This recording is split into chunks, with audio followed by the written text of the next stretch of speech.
Hello, GH fans. If you thought Port Charles was going to ease into the new year gently, think again.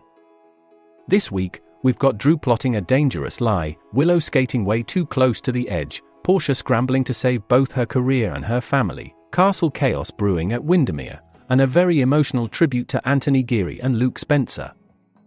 Highs, lows, and a lot of bad decisions, in other words, classic General Hospital.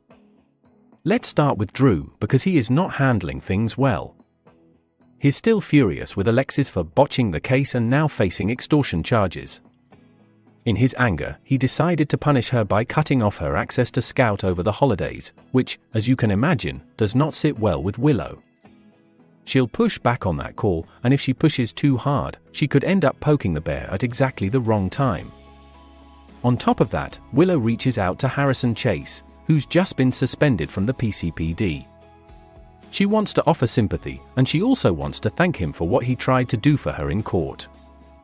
That reconnection could look a little too cozy from Drew's point of view. And remember, it's looking more and more like Willow may have actually been the one who pulled the trigger on Drew. So anything that rocks that fragile romance or jogs his memory is risky territory. One wrong emotional jolt, and his brain could serve up the real shooter. Instead, it looks like Drew may head in a very different, very messy direction. Now that Alexis has that anonymous letter saying Michael was at Drew's house, and that Tracy saw him, she's got a new strategy forming.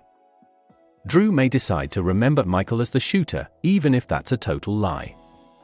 If he goes through with it, that's not just shady, that's blowing up his relationship with Michael and weaponizing Alexis' new angle for his own revenge. Meanwhile, Portia is dealing with the fallout from her courtroom confessions, admitting she altered Heather Weber's lab results puts her future at the hospital on the line. At home, she's terrified she's lost Trina for good. Isaiah is there to support her, and Portia's quietly hoping a paternity test will confirm he's the baby's father, while Curtis leans on Jordan as he tries to process everything. It looks like the show may be setting up a very complicated triangle of emotional loyalties around this child.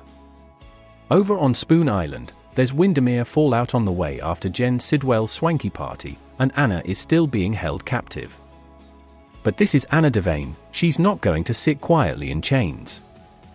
Expect her to start working Pascal, looking for any opening to flip the power dynamic and escape that castle nightmare. And through all of this, GH is taking a moment to honor history. On January 1st, we'll see an encore of Luke Spencer's Port Charles send-off from July 2015, replayed in memory of Anthony Geary. It's a bittersweet reminder of how much this character and actor meant to the show. So, GH fans, do you think Drew will really frame Michael with a fake memory, and can Portia ever win Trina back after everything that's come out? And are you ready to watch Luke's farewell all over again knowing it's now a tribute? Let us know in the comments, because the week of December 29th to January 2nd is bringing some serious emotional whiplash to Port Charles.